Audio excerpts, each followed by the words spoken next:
the Chinese already recognize they have a dollar problem, the problem being they have too many dollars. And I think they want to divest, and they are doing that. And I think they will continue to do that. And they know they need more gold. And China is buying gold. In fact, China is the largest producer of gold.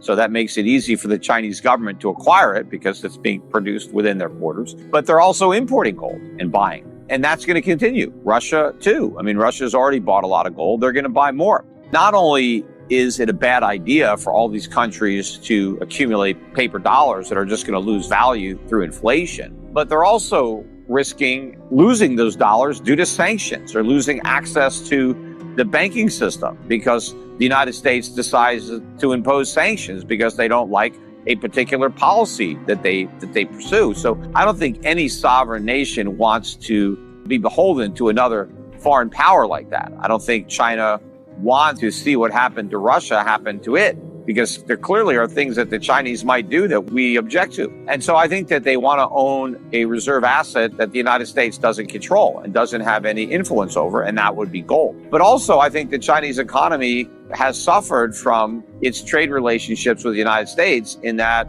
they've had these huge trade surpluses with the United States. And, all they've got to show for a lot of these surpluses is a big pile of dollars. And that isn't helping them. What China needs are products, not the products that it produces, but products that other people produce. And what they should be doing with their exports is using them to pay for imports. That would benefit the Chinese people and give them a higher standard of living. But instead, they are exporting what they produce to America, and Americans are not giving them anything that they could use. We're just giving them pieces of paper. Now they got to get rid of those pieces of paper and buy something that they can use. And I think that's what they're going to do. Well, remember, most people in media don't understand this, and so they're not going to pay much attention to it. But yeah, I think it is very significant. I think the petrodollar was key to maintaining the dollar's reserve status, especially in the aftermath of Nixon's default, which is what it was. We owed gold. Federal Reserve notes were promises to pay gold. I mean, that's why they're called a note. It was an IOU from the Federal Reserve, and the holders of those Federal Reserve notes were owed gold. And they expected to be delivered gold at a set rate. And we basically told everybody, you're not getting what we promised to pay you. We default. So people who say America has never defaulted, oh, yes, we did. 1971 was a massive default. But what we did do to try to give value to the dollar, because all of a sudden the dollar that used to be backed by gold was backed by nothing, we did convince Saudi Arabia to start pricing oil in US dollars.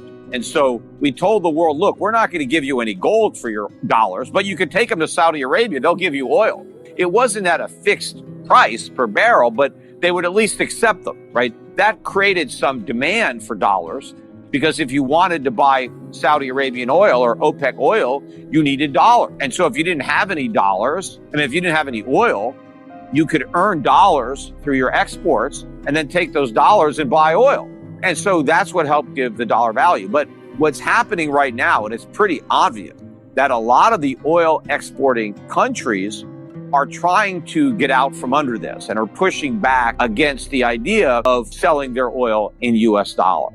And that's just beginning. And I think that is going to continue, that trend, and that ultimately nobody is going to be selling oil in US dollars. I mean, maybe they'll accept dollars, but they'll accept lots of alternatives, whether it's other currencies, whether it's gold, whether it's some kind of a cryptocurrency backed by gold, who knows? But I do think that these exporting countries are going to want to wean themselves off of their dependence on dollars for global trade. And you can already see that that's happening. And so paper money is going to lose the majority of its purchasing power. And so what that means is if you have a lot of this paper money, you need to get rid of it. But that doesn't mean you just go out and spend it and have a party, because then what do you do? So what I want to do is I want to take that paper and I want to use it to acquire real assets while I can. Real assets that are going to stay here, that aren't going to go away. And so what I've been doing for myself and for clients is we buy good dividend-paying stocks, companies that have real assets, real products, plant and equipment, resources, things like that, and that are selling products or services that people need and that they're going to buy even if the price goes up. And they'll stop buying other things to buy those things because that's what they need. So I want to be in the business. I want to own things that people need, and that I can sell them, and I can keep raising their prices to stay even with inflation or stay ahead of inflation.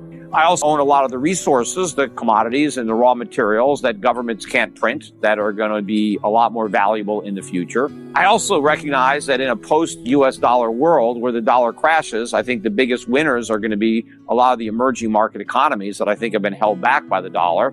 They have borne the lion's share of the burden of supporting the dollar system. And I think those economies will thrive, and I want to have investments that will benefit from that. So we invest in a lot of these emerging market companies in developed markets that have a lot of customers in emerging markets, and they'll benefit from an increase in purchasing power there. Remember, as America imports less, the goods that America used to buy are going to be bought by somebody, right? So I think a lot of the emerging market consumers are going to be stepping up and getting what Americans can no longer afford. So the businesses that have better pipelines into those markets, I think are what you want to own. And, I would encourage people, if they have money, then you're at risk, especially if you have US dollars, if you have bonds that are denominated in US dollars, you are going to get taxed to death through inflation. But the good news is you can avoid the inflation tax by avoiding owning the currency that's being taxed, because the US government can only tax my dollars with inflation. They can't tax my gold. They can't tax my stocks. They can only tax my dollars. So I minimize the number of dollars I have to avoid the inflation tax. And, we're managing money from people all around the world. And in fact, two of my strategies, my dividend payer strategy and my value strategy, I have replicated in mutual funds that I have made available to Americans, right? They're not available to the international audience, but they're based on my separately managed accounts that are available to people pretty much all over the world. But if you look at the performance, at least the relative performance of my funds, the U.S. News & World Report, it was like maybe a week or two ago, came out with a survey of the top 60 funds in large cap value. They reviewed 350 funds, and they narrowed it down to the top 60. And they looked at those funds over the last year, 3 years, and 5 years, and they put their ranking. And my dividend payers fund was ranked number 1, and my value fund was ranked number 3. Now, somehow there was a Goldman Sachs fund that managed to get in between there. But other than that, I got number 1 and number 3. And the reason that my funds did so well is because of the stock selection. We're buying good companies, real value, and the sector allocation. We're allocating correctly. We're not anywhere near the benchmark. We're very different from our benchmark. And that's the reason we're able to outperform the benchmark by so much. But my strategy really is designed for a weak dollar. So we were able to outperform even with a strong dollar. But if I'm right, and that the dollar turned south, and it looks like it started to turn south in the fourth quarter of last year. So if we do get a persistently weak dollar, which I think we're going to have, in fact, I think the dollar is going to hit a record low, then my strategy should do even better, not only on a relative basis compared to its peers, but on an absolute basis. So I would encourage people, get out of dollars or other currencies that are likely to lose value and build a portfolio that will do well in an inflationary environment, because that's the environment we're going to be living in for the foreseeable future.